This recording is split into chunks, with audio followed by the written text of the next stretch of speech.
8 candidats en lice pour un défi de taille, réaliser un repas à la française en un temps très contraint. Tout se passe bien? Oui, chef. Une entrée, un plat, un dessert en 4 heures chrono. Même les chefs très étoilés qui encadrent nos candidats l'admettent. Ce n'est pas de la tarte. Le thème aujourd'hui, c'est vraiment coton-coton. Moi, j'ai fait les concours aussi. Il y a un stress, on tremble, et il faut les aider. Donc je suis là pour ça. Moi, je ne suis pas là pour les juger, moi, je suis là pour les aider. Lesquels de pommes de terre, vous allez mettre ici au-dessus? Oui. Il faut gérer le dessert, il faut gérer l'entrée, il faut gérer le plat, il faut gérer les cuissons, il faut faire attention. J'ai été poussée par mes profs parce qu'ils me sentaient capable. Du coup, je me suis inscrite, j'ai sauté le pas.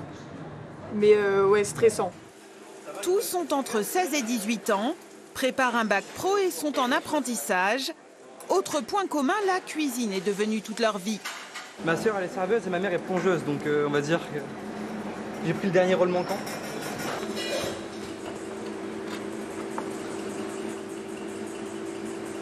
Merci chef. On n'est pas habitué à être en présence d'autant de chefs aussi glorieux entre guillemets.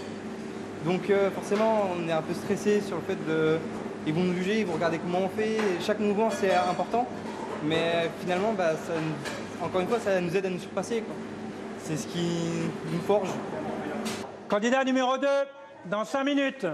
Après le stress des fourneaux, celui de la dégustation du jury. Les 9 membres de la confrérie d'Escoffier, grand ordonnateur de la cuisine française, prennent leur rôle très au sérieux. Assaisonnement inexistant. Ils ont eu 1 mois pour se préparer à faire des trucs qui sont quand même très très compliqués. Ils se sont mis en danger, ils ont dit je vais le faire quand même.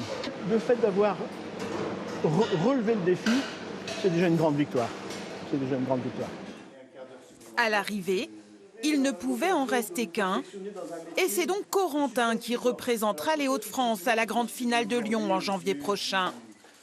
En tous les cas, chapeau à tous les audacieux apprentis cuisiniers du jour.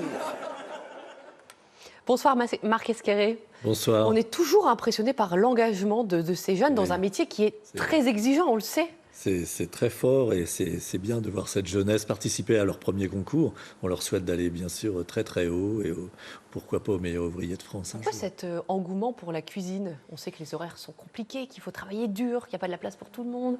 Alors, je crois d'abord que les émissions télé ont fait beaucoup. La médiatisation, c'est très important. Et ces jeunes qui regardent avec des yeux émerveillés ce que peuvent faire leurs aînés, ça donne forcément envie.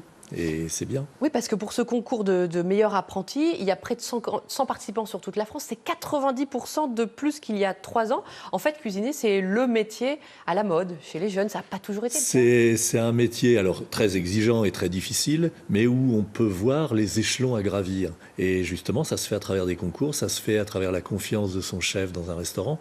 Et c'est un métier très intéressant parce qu'on peut ainsi passer chef de partie, sous-chef, chef. On peut évoluer. Voilà.